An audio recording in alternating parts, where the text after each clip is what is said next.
Senator Hawley. Thank you, Senator Kennedy. Thank you, Mr. Chairman.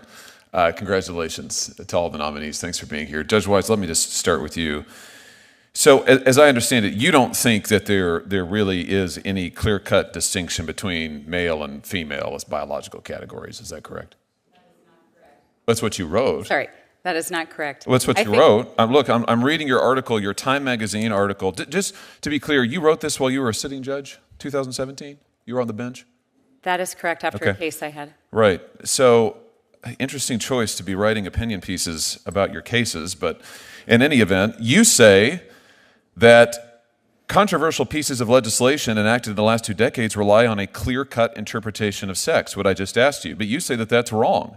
In fact, gender is an intricate continuum and not 2 tidy boxes. That's what you say. So have you changed your opinion? You just gave me a different answer.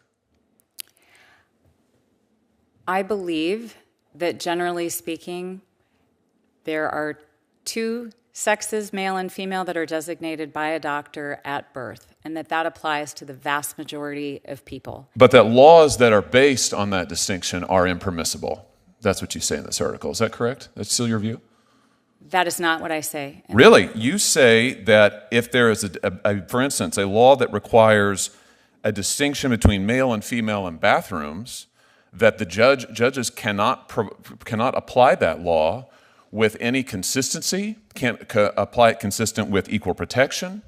There are no, what is it? It's virtually impossible for judges to consistently apply a law that permits or prohibits conduct based on whether someone is a man or a woman. So all bathroom laws that require biological sex, that designate bathrooms based on biological sex, are impermissible? That is not the position that I took in the article. That's what it says. It's impossible for judges to consistently apply a law that permits or prohibits conduct based on whether someone is a man or a woman. And you specifically cite bathroom laws as an example of this. In fact, you criticize the then Trump administration's designation of gender-based bathrooms. Right? Sounds like you've made up your mind on a lot of things, but I just want to get clear on this because this is an important issue, certainly to people in my state. It's a very important issue. You think that bathroom designation, same with locker rooms, I guess, girls' locker rooms impermissible? Biological men have to be permitted into girls' locker rooms? That is absolutely not what I said in my That is article. absolutely the import and the takeaway of your piece. You suggest at least 3 different constitutional problems with any gender-based laws, including specifically bathroom laws. You write about it. Equal protection violation, due process, void for vagueness. I was making a list as I was reading through. You say that our biological variability means that a 2-bathroom, even 2-sex-based approach is inadequate. Judges cannot apply it. So if Title IX is interpreted to protect women's sports, biological women playing sports with other biological women, it's unconstitutional? Senator. That's a yes or no. I was referring to the 5 babies born a day that doctors have challenges. No, you wrote an article that is extremely broad that pronounces on a range of issues and pronounces quite definitively. What's this comment at the end of your article about the fact that judges must see the world through a secular lens, and when legislators blur the lines of church and state to enact laws that permit or prohibit conduct based on biological gender as only male or female, they place an impossible burden on the judiciary? What's that mean? That distinctions between male and female are a violation of church and state? Judges have to be able to administer these laws if the direction, and I have to tell you, I work really hard to get it right, to do exactly what Congress tells me to do and the legislature tells me to do. And as a result, if a doctor finds it difficult to identify at the moment of birth for certain children. Is a law that distinguishes between male and female a violation of church and state? You say when legislators blur the lines of church and state and enact laws that permit or prohibit conduct based on biological gender as only male and female, they place an impossible burden on the judiciary. So this is a First Amendment violation? if what you are telling judges is that in order I'm to not make, telling you anything. I'm reading you your comments, and I am asking you if you are still committed to these, and it sounds like you are. I have to tell you, I think these positions are insane. I think the idea that laws based on the distinction between male and female are a violation of church and state is insane. Totally insane. I think the idea that laws that would say women's locker rooms are protected from biological men, that those are impermissible, that's insane. But that's what you say in this article. You're going to have to recuse yourself in a lot of cases, aren't you? Will you recuse in every case involving biological sex if you are confirmed? Senator, respectfully, that is not what the article says. You have pronounced on all of these issues. Will you recuse yourself in any case involving Title IX, biological sex, challenges to locker rooms, girls' sports, bathroom bills? All of those things are covered in this article that you wrote while you were a sitting judge. Don't you think that was impermissible? Will you recuse? Let's get an answer to that. Senator, your time is expired. Will you recuse? I did not take a position as to those issues that you have raised. You took a position on all of these things, and your position is insane, totally insane. I will absolutely not vote for you. There's not a world in which I could support you. I can't believe you have been nominated. And if you are confirmed, which I hope will not happen, you absolutely must recuse across all of these cases or stand in violation of the Code of Judicial Conduct. I'm shocked you're sitting here today. Judge Weiss, you were unable to complete several answers. I'll give you that opportunity now. Thank you. The thesis of the article, which begins right after the introductory material, that is the first sentence of the third paragraph, makes it absolutely clear that my article had nothing to do with people who are transgendered or gay. It dealt with a narrow issue about babies who are born where doctors are challenged making a determination about sex. And as a sitting judge who has to administer potentially laws where I would have to make such a determination that doctors sometimes find it difficult to do, I think it is critically important. It's important under the Constitution. It's an obligation that we have to treat everyone to have equal protection under law. It is the words that is listed above the entrance to the United States Supreme Court. I actually believe that everybody who is in here cares about all newborn babies and what the circumstances are for all of them. And for those children who eventually become adults, I believe that the legislatures and Congress need to help judges and give a clear indication about what to do in those limited instances. And that is all. Senator Kennedy. Thank you, Mr. Chairman. Judge Wise, you're not being honest with us, are you? That is incorrect.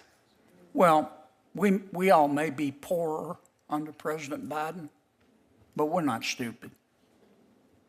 We have a long list of your articles and your opinions and your political statements.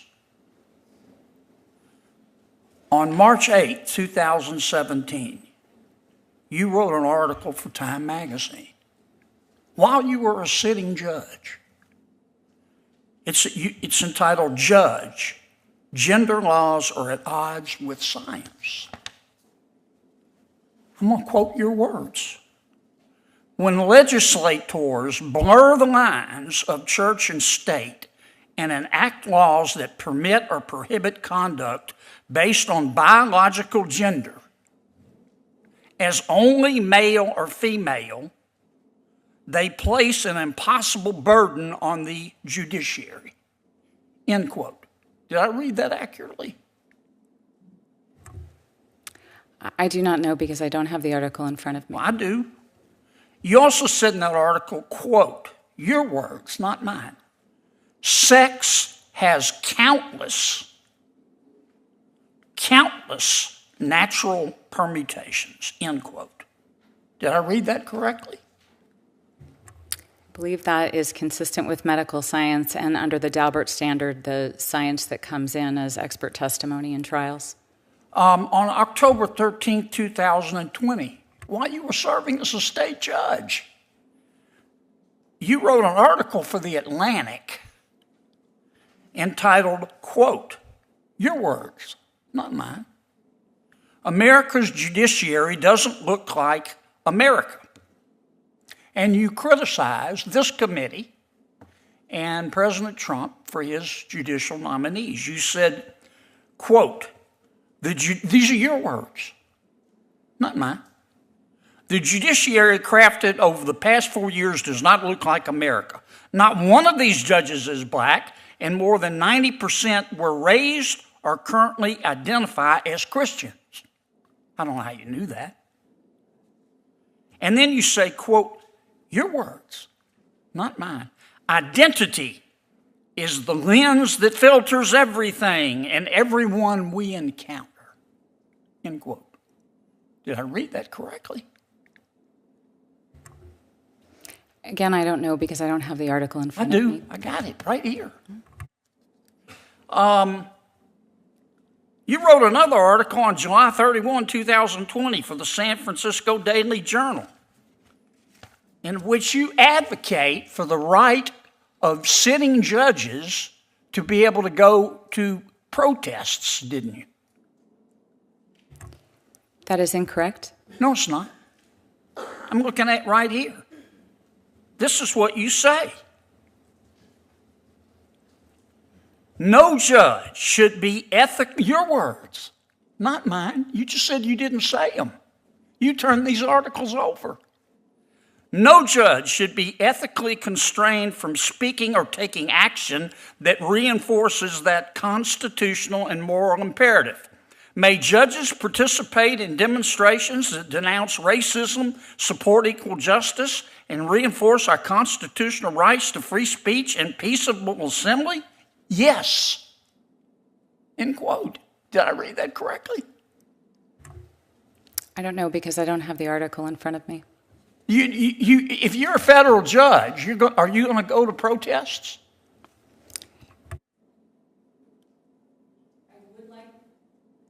I would like to answer the substance of the underlying question that was asked. I'd like you to answer my question. I've only got another minute or so. If you're a federal, let me put it another way.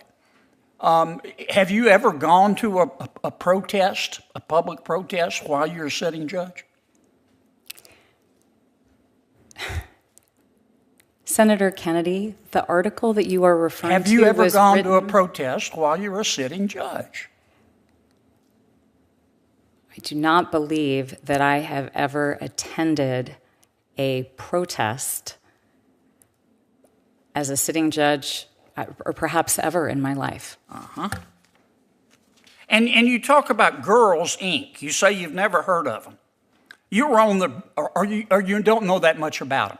You were on the board from 2014 to 2024. You're still on their board, aren't you?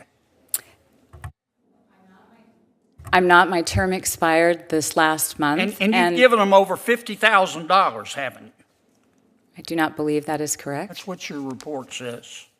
And this is the same Girls Inc. that says, quote, on its website, here's how they define girls. Quote, "Girls refers to gender-expansive youth, cis girls, trans girls, non-binary youth, gender and non-conforming youth, genderqueer youth, and any girl-identified youth." Did I read that correctly? I don't know. I've never heard of that policy or that definition Right. from Never heard Girls of Inc. Listen, in spite of your, can I just have 30 more seconds?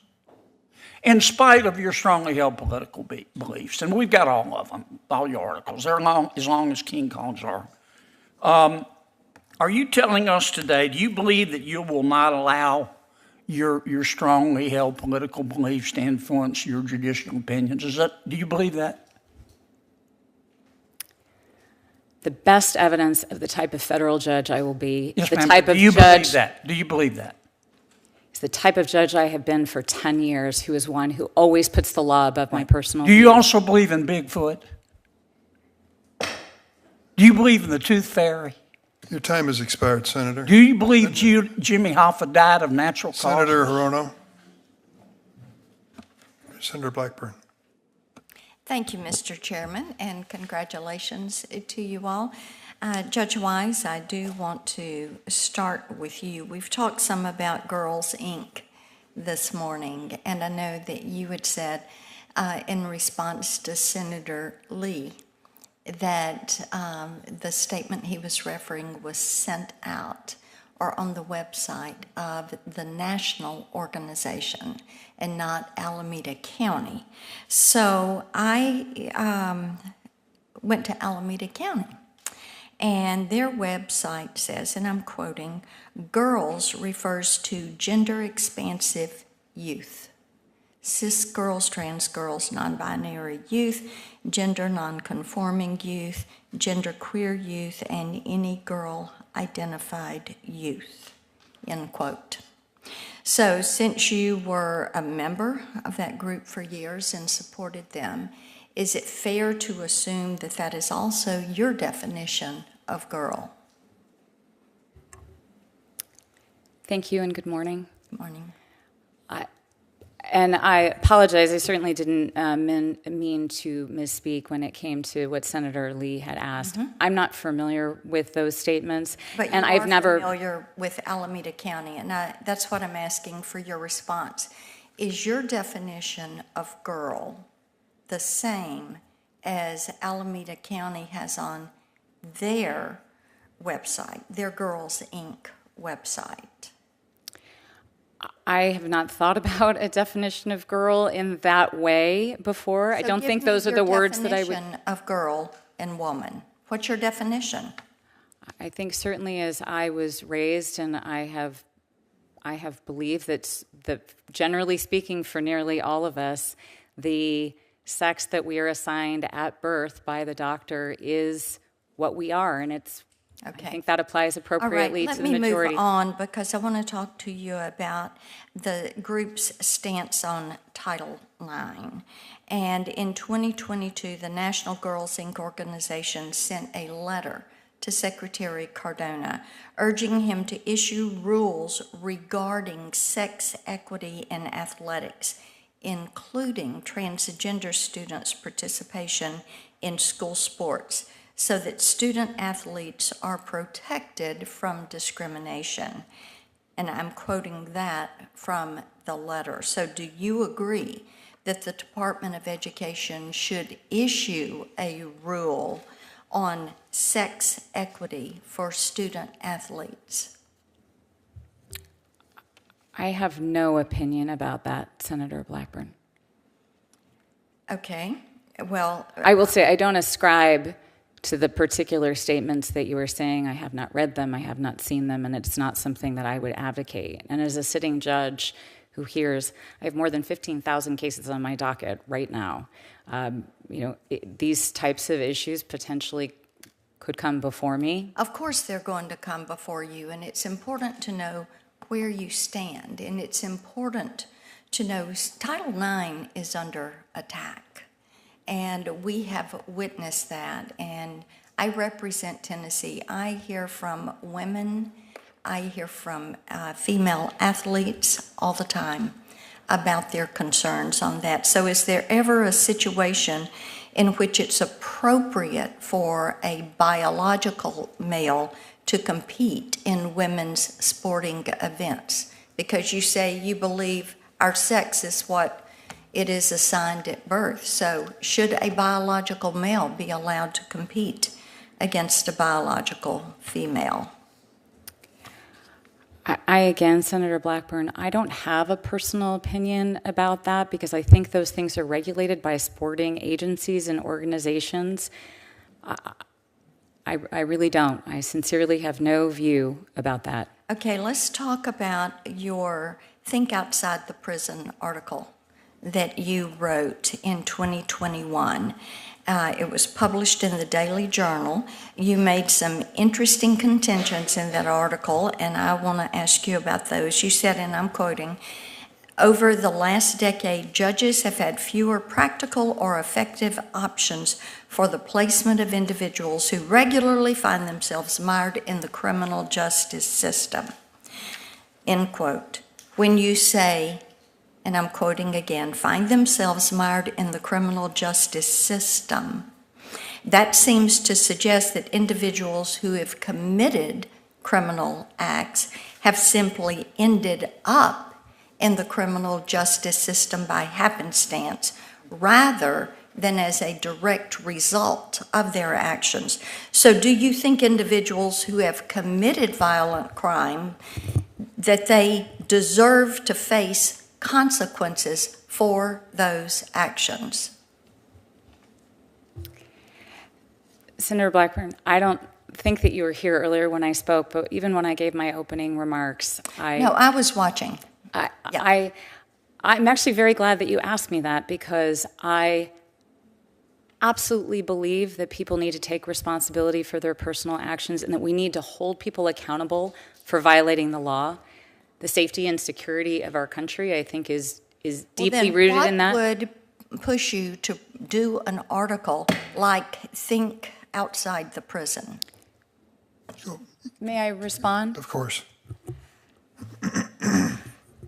That article specifically was focused on, because there has been bipartisan support, I think, to reduce the number of people who are incarcerated.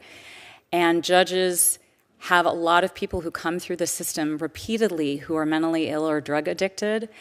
And it was raising the issue that it was very important that judges either needed to have people who have committed crimes, they need to either be able to go to prison where there's a place to put them, or they have to be able to go to a facility for treatment or mental health. And if none of those are available, we have some serious consequences, I think, for our communities, including homelessness. Thank you. Thank you, Senator Blackburn.